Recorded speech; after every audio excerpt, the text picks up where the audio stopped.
smaller, Jacqueline. Kitty, kitty, kitty, kitty, kitty.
Go down and pat her, Jack.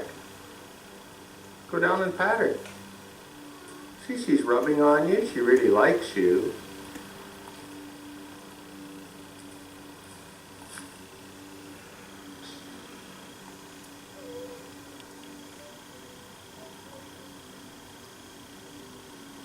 Just bend right down and pat her. Bend right down on your legs, pal. Sit down, character. He's such a nice kitty.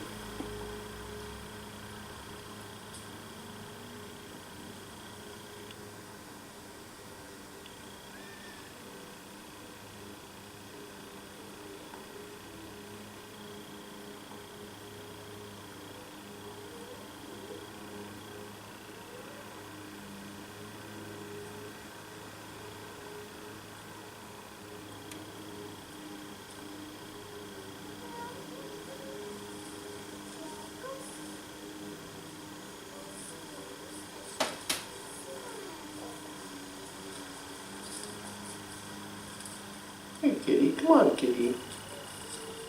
Come on little kitty. You wanna come see what we're doing here? Yeah, come have a look. There you go kitty. There you go kitty. There you go. That's a nice kitty.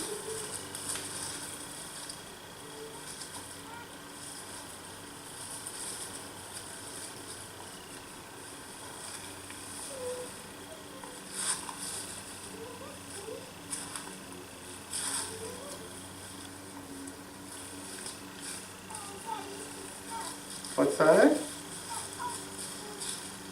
Such a nice kitty, right?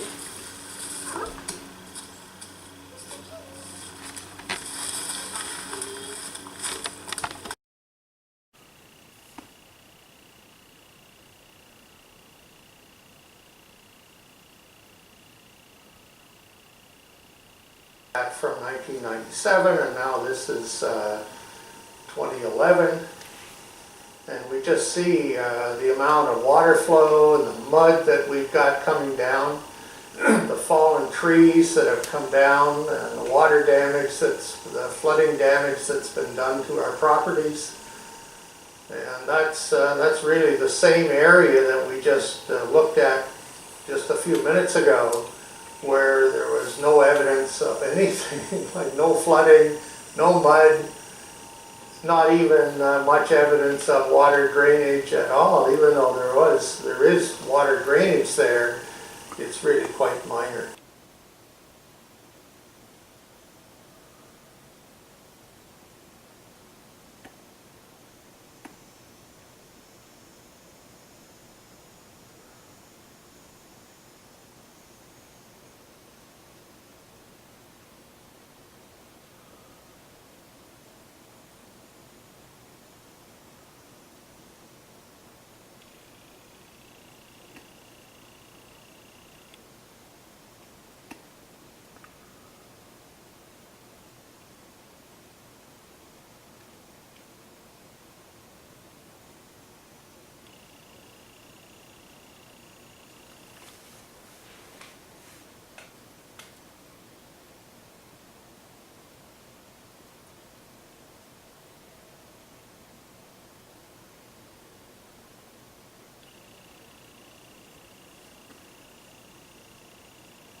One of the situations that has really been puzzling to Bill Vivian and myself is where did all of this water come from that's causing all of our flooding, it's causing all of our erosion, causing all the flood damage, and we just haven't been able to understand that.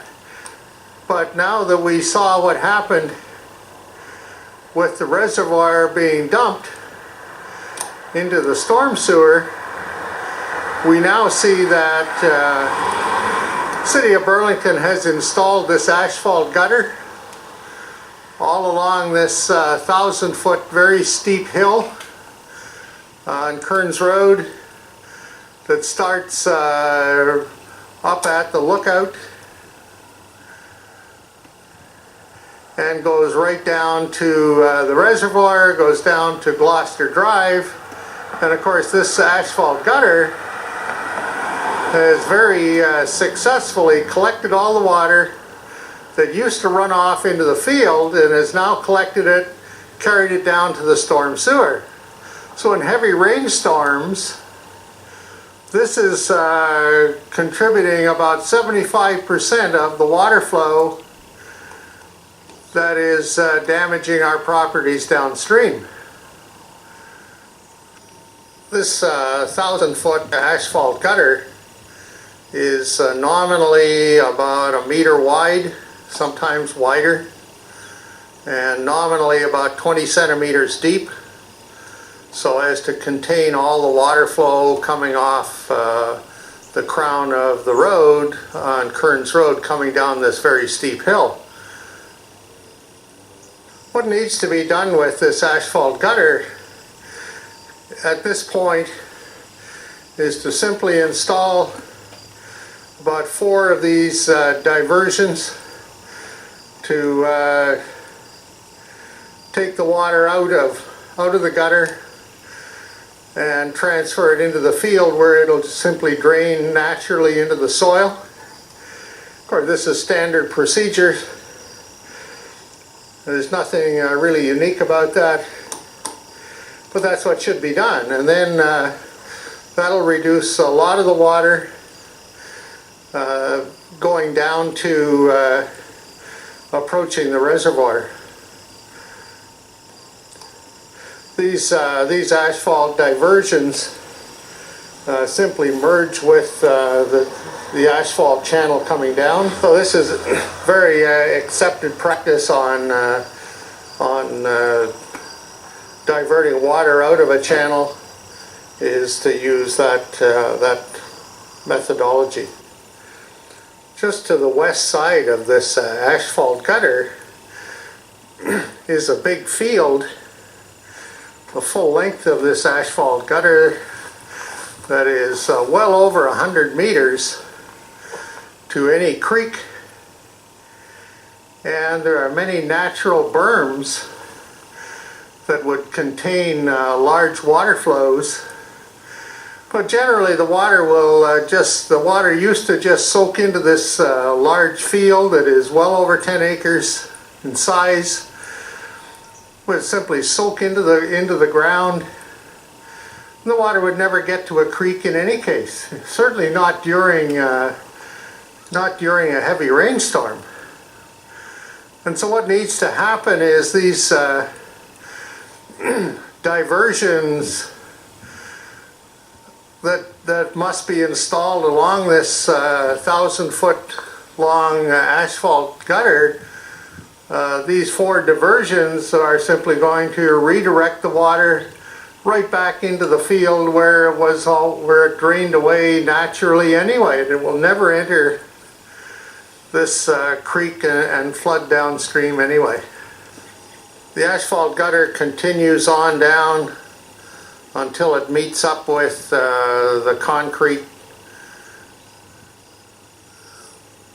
curb that's going down the street down to the storm sewers.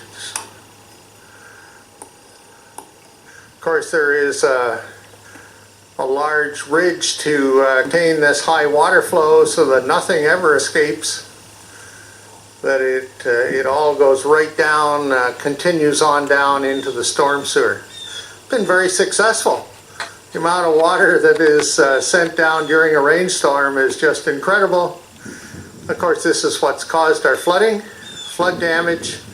This has caused our drowning hazards, caused all the erosion, and things that we never ever had before these things were put in place by the City of Burlington. The water coming down after it leaves the asphalt gutter, of course, is going to follow this concrete curb. And one of the first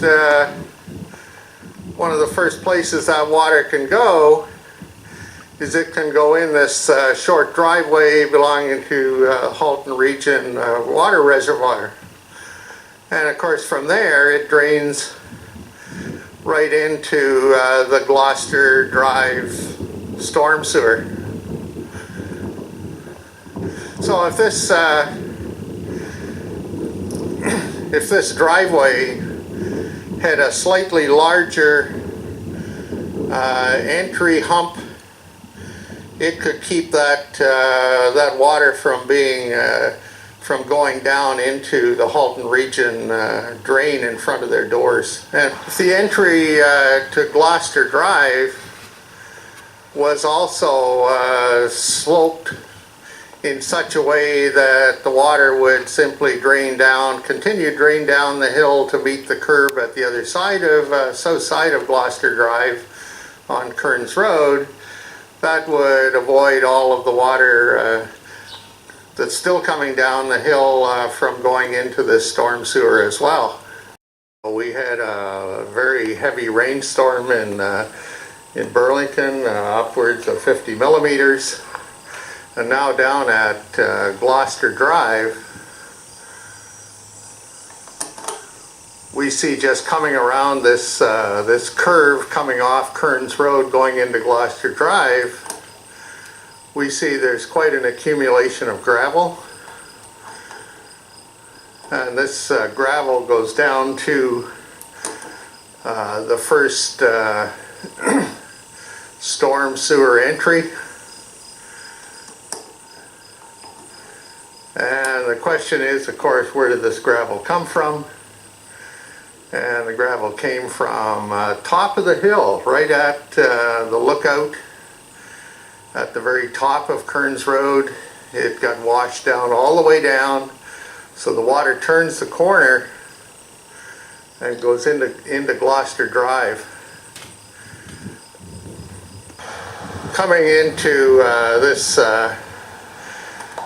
water reservoir, Halton Region Reservoir, we also see this trail of gravel that's coming down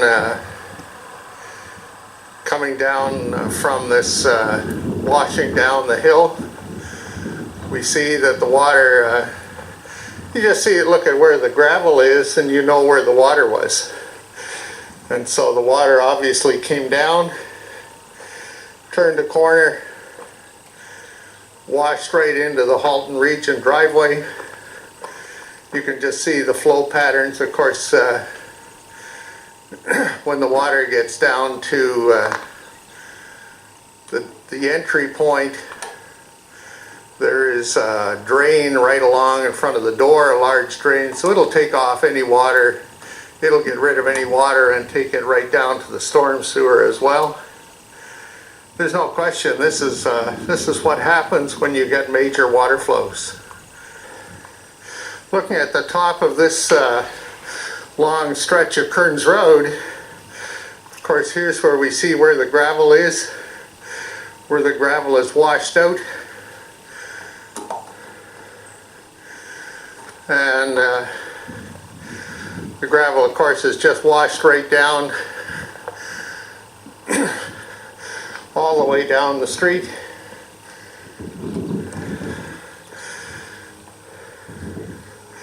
And at high velocity and gone right into the storm sewers.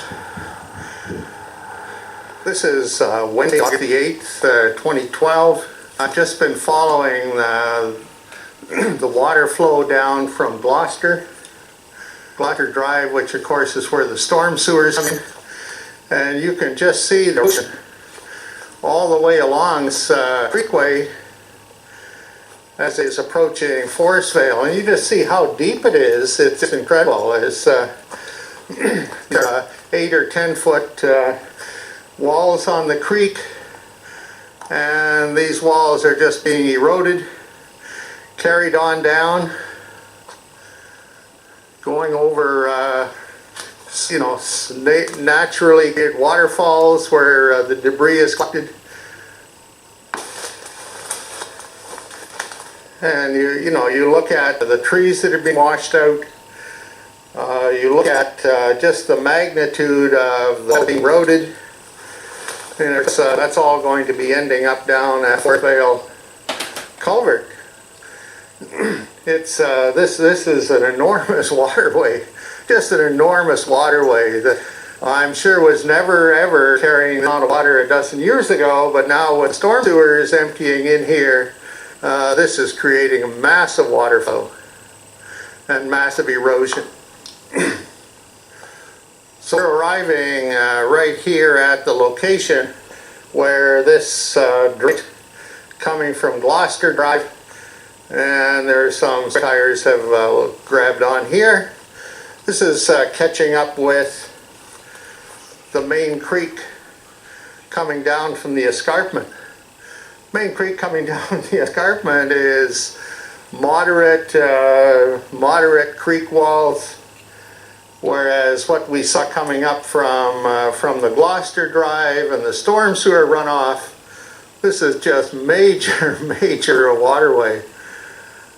Now the reason I'm looking at this today, on Wednesday, is Weather Channel says we're going to have a very high rainfall, I think on Thursday or Friday.